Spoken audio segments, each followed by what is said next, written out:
Hello learners, welcome to Unacademy. मेरा नाम प्रांजल सिंह है और एक बार वापस मैं आपके साथ जुड़ चुका हूं हमारे इस अनअकैडमी जुडिशरी प्लेटफॉर्म पे, जहां हम और आप साथ में मिलकर बहुत सारे इंपॉर्टेंट अपडेट्स और उसके साथ ही साथ अपनी लॉ की पढ़ाई करते हैं। लेकिन हमारा आज का जो वीडियो है वो थोड़ा अलग हटके है, कुछ अलग टॉपिक पे है।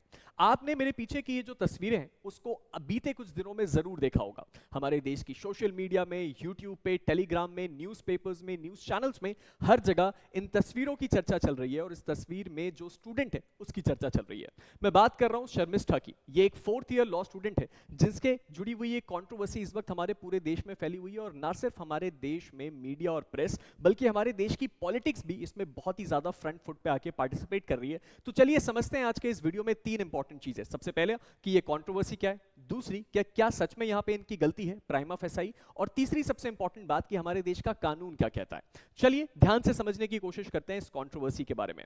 अगर इस कंट्रोवर्सी के बारे में आपको समझना है तो आपको सबसे पहले समझना होगा ऑपरेशन सिंदूर के बारे में। लगभग 1 महीना पहले इंडिया ने एक बहुत ही बड़ा ऑपरेशन चलाया पाकिस्तान में होने वाले टेररिज्म के अगेंस्ट, और उस ऑपरेशन का नाम दिया गया ऑपरेशन सिंदूर। और इसी ऑपरेशन सिंदूर से जुड़ा हुआ एक कंटेंट क्रिएट किया इस लड़की ने इंस्टाग्राम पे, क्योंकि ये एक इंस्टाग्राम इन्फ्लुएंसर भी थी, और इसी कंटेंट में कुछ रिलीजियस रिमार्क्स के चलते लोगों ने उसको सीरियसली लिया। एक केस इनिशिएट हुआ जिसके बाद इस लड़की को इस वक्त जुडिशियल कस्टडी में रखा गया है कोलकाता पुलिस के द्वारा। अब इस चीज को समझते हुए, इस बात की इंटेंसिटी को समझाते हुए मैं आपको यह भी बताना चाहूंगा कि आज ही की एक न्यूज आई कि हमारे देश में जो बार काउंसिल ऑफ इंडिया है उसके चेयरमैन मनन कुमार मिश्रा सर ने भी क्या किया, उस बच्ची के अरेस्ट को और उसकी कस्टडी को कंडेम करते हुए बोला कि यह freedom of speech and expression का वायलेशन है। उसके साथ साथ यह बात इतनी ज्यादा बढ़ चुकी है कि फॉरेन पार्लियामेंटेरियंस यानी कि दूसरे देशों के पार्लियामेंटेरियंस ने भी इस बच्ची के फेवर में ट्वीट किया। अब चलिए समझते हैं कि ये पूरा मामला क्या है, ताकि आपको एग्जैक्टली ये जज करने में आसानी हो कि यहां पे हुआ क्या और इस वक्त जो हो रहा है वो सही है या गलत। एक्चुअल में इस लड़की का नाम है शर्मिष्ठा पनौली। ये एक 4th ईयर लॉ स्टूडेंट है जो कि अपनी पढ़ाई कर रही है पुणे से, और 4th ईयर के लॉ स्टूडेंट होने के साथ साथ एक इंस्टाग्राम इन्फ्लुएंसर भी है। इंस्टाग्राम पे इनके तकरीबन 1 लाख फॉलोअर्स हैं, जहां पे ये अपने कंटेंट को क्रिएट करती हैं। इनके bold political commentary mostly involve करते हैं कंट्रोवर्शियल टॉपिक्स और उससे जुड़ी हुई जो भी इधर उधर की बातें हैं उसको, जैसे कि नॉर्मल इंस्टाग्राम इन्फ्लुएंसर्स होते हैं। अब ये तो हुआ इनका इंट्रोडक्शन।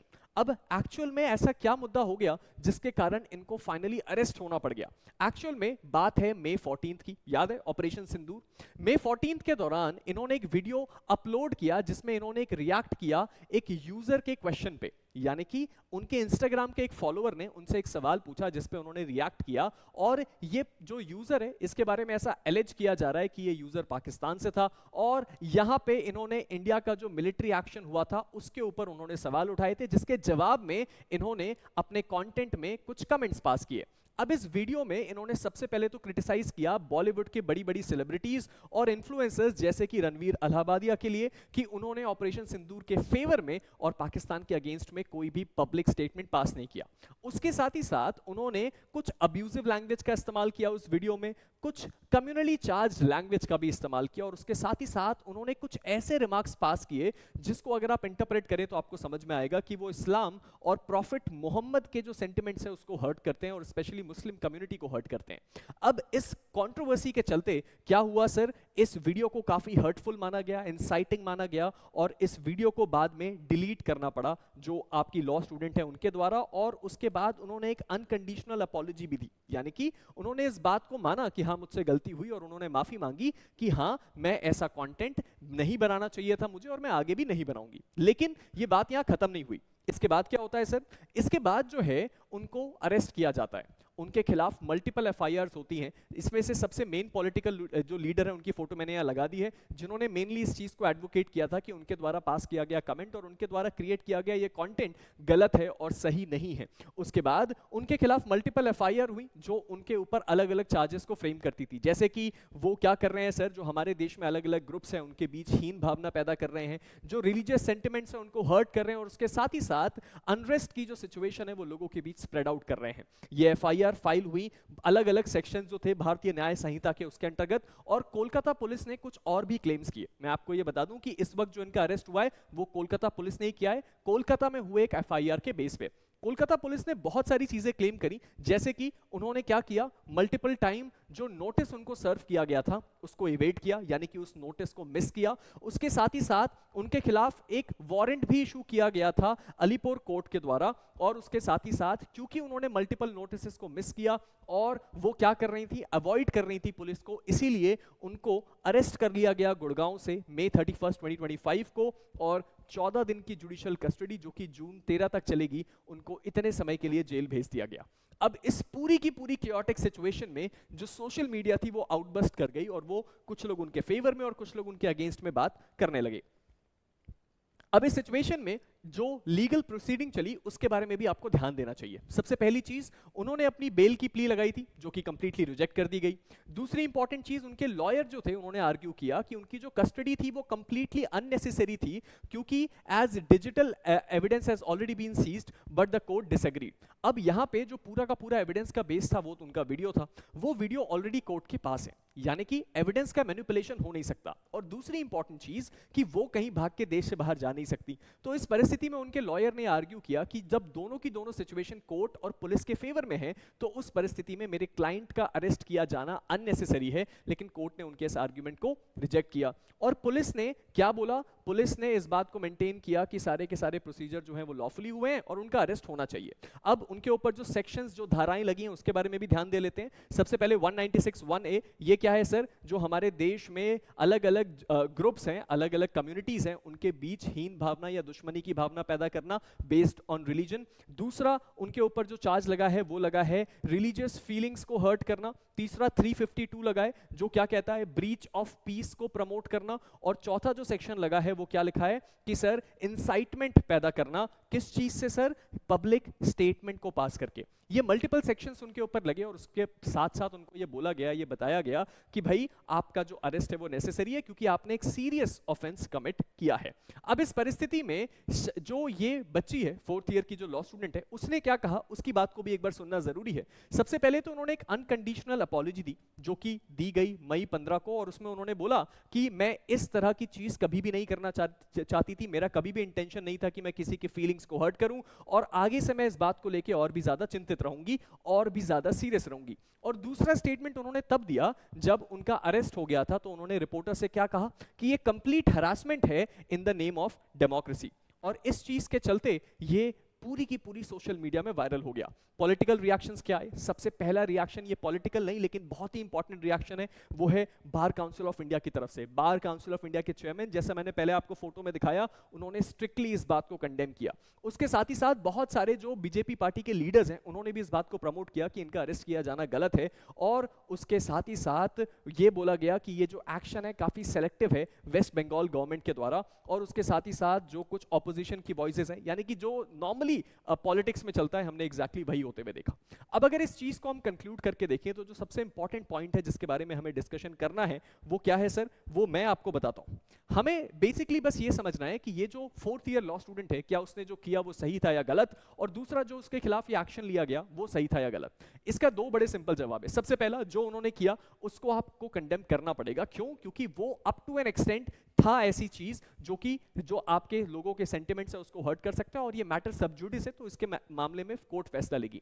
लेकिन मेन सवाल ये उठता है कि उनको अरेस्ट करना और उसके बाद उनके अरेस्ट को अपहेल्ड करके उनको कस्टडी में भेजना कहां तक सही था।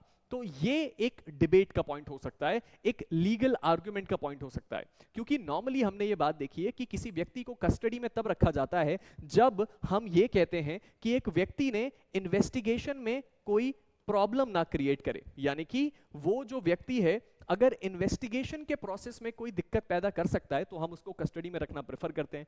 अब इस सिचुएशन में क्योंकि ये मामला बंगाल का है, अब यहाँ पे जितने भी मेजर एविडेंसेस हैं वो ऑनलाइन हैं, तो यहाँ पे उनका मैनिपुलेशन हो नहीं सकता। और दूसरी इंपॉर्टेंट चीज कि अगर हम इस बात को इंश्योर कर पाएं कि हम इस व्यक्ति को इवेड नहीं होने देंगे, यानी कि अपने जुरिस्डिक्शन से बाहर नहीं जाने देंगे या कोर्ट के जुरिस्डिक्शन से बाहर नहीं जाने देंगे, तो हम शायद इस अरेस्ट को अवॉइड कर सकते थे। क्योंकि हमें ये बात ध्यान रखनी होगी कि यहाँ पे जो अक्यूज्ड है वो एक 22 साल की फीमेल स्टूडेंट है जो खुद लॉ की पढ़ाई कर रही है, और उसके साथ ही साथ इस स्टूडेंट को कुछ रियायत डेफिनेटली मिलनी चाहिए, क्योंकि हमने ये देखा है कि ये बहुत बड़े बड़े जो लोग हैं उनको भी दी जाती है, तो कुछ लॉ स्टूडेंट इस बात को डेफिनेटली डिजर्व करते हैं।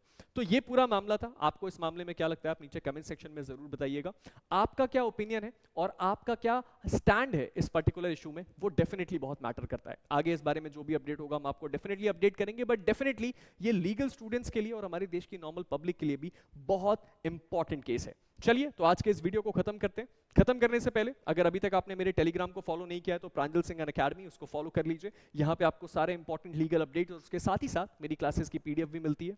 उसके साथ ही साथ एक और इंपॉर्टेंट बात, सर आपको इस बात को बिल्कुल नहीं भूलना है कि अनअकैडमी आपके लिए एक लिमिटेड टाइम ऑफर लाया है। अगर आप एक जुडिशरी एस्पिरेंट है और जज बनने का सपना देखते हैं, अनअकैडमी आपको दे रहा है फ्लैट 60% ऑफ और 12 मंथ का फ्री एक्सटेंशन हमारे सभी जुडिशरी सब्सक्रिप्शंस पे, जहां आपको क्या मिलता है सर, जहां आपको 28,499 में 2 साल का जुडिशरी सब्सक्रिप्शन मिलता है। और इस बात को बिल्कुल मत भूलिएगा कि अगर आप इस सब्सक्रिप्शन को लेना चाहते हैं तो आप मेरा कोड PS का इस्तेमाल कर सकते हैं। उसके साथ ही साथ अगली इंपॉर्टेंट चीज, जुडिशरी आइकॉनिक प्रो। अगर आप अनअकैडमी के साथ अपनी तैयारी करना तो चाहते हैं, लेकिन आप चाहते हैं कि आपके फेवरेट एजुकेटर, आपके फेवरेट पर्सनल मेंटोर भी हों, तो अब आप ये भी कर सकते हैं जुडिशरी आइकॉनिक प्रो के साथ। यानी कि आप इनमें से दिए गए किसी भी एजुकेटर को अपना मेंटोर चुन सकते हैं। मान लीजिए अगर आपने मुझे अपना मेंटोर चुना तो मैं आपको कुछ एक्सक्लूसिव बेनिफिट्स देता हूं, जैसे कि क्लासरूम ट्रेनिंग, उसके साथ ही साथ जुडिशरी प्लानिंग, आपके डेली रोड मैप्स मैं बनाऊंगा, एग्जाम सेंट्रिक चीजों को मैं गाइड करूंगा, और उसके साथ ही साथ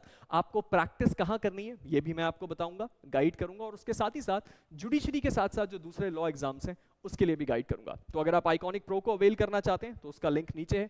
उसके साथ ही साथ इस बात को बिल्कुल मत भूलिएगा कि अनअकैडमी आपके लिए जुडिशरी स्कॉलरशिप टेस्ट भी लेके आया है, जो कि जून 8, 2025 को शाम 5 बजे होने वाला है। ये एक कंप्लीट जुडिशरी प्रीलिम्स पैटर्न में होने वाला एक फ्री टेस्ट है, और इस टेस्ट को जो भी अटेम्प्ट करता है, अगर आप उसमें टॉप करते हैं या टॉप ऑर्डर में आते हैं, तो आपको 30,000 रुपए तक के कैश रिवॉर्ड्स और उसके साथ ही साथ 100% तक की स्कॉलरशिप मिलती है, जो आपके लिए एक गोल्डन अपॉर्चुनिटी है अनअकैडमी के साथ जुड़ के अपनी तैयारी करने के लिए और बहुत सारे रिवॉर्ड जीतने के। और स्पेशली हम सबको पता है कि 29 जून को गुजरात का एग्जाम होने वाला है। अब एग्जैक्टली हमारे पास जो समय बचा है वो बचा है 26 दिन का, और इन 26 दिनों में अगर आप इस एग्जाम को टारगेट करना चाहते हैं तो हमारी full fledged Gujarat prelims mains का क्रैश कोर्स जो है वो हमने लॉन्च कर दिया है, और इसके ऊपर भी ये 60% ऑफ का जो ऑफर है वो एप्लीकेबल है। मेरा कोड इस्तेमाल कीजिए, जुड़िए हमारे साथ, क्योंकि गुजरात का जीके, लॉ, लैंग्वेज, हर चीज इसमें है। तो आपके लिए ये बहुत ही ज्यादा क्रूशियल बैच है।